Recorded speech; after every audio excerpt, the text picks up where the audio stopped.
কিছুদিন আগে চলে গিয়েছিলাম আমরা বনানী, আমি আমার কাজিন সবাই মিলে।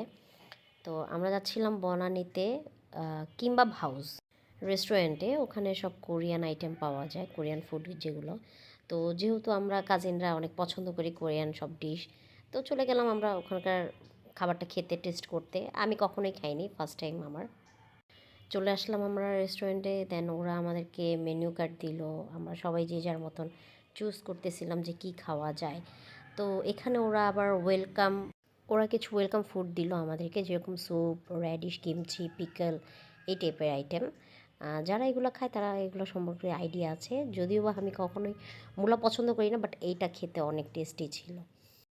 আমরা যে যার মতো এনজয় করতেছি, দেন ফুড অর্ডার করার কিছুক্ষণের মধ্যেই চলে আসে খুব তাড়াতাড়ি। এইখানে আমরা অনেক কিছু অর্ডার দিয়েছিলাম, চিজ তকবুকি, কাটল ফিশ ফ্রাই, বিবিকিউ চিকেন, আর ছিল 2টা সুশি। আর আর তেমন কিছুই ছিল না, এগুলাই আমাদের খেতে খেতে একদম পেট লোড হয়ে গেছিলো। এতটা টেস্টি ছিল। আর তার থেকে বেশি মজা ছিল হলে গিয়ে ওদের এই অফারটা। আমরা খাবারের পরে আমরা কাজিনরা মিলে এই ফটো বুথে ছবি তুলি একটা স্মৃতি হিসাবে।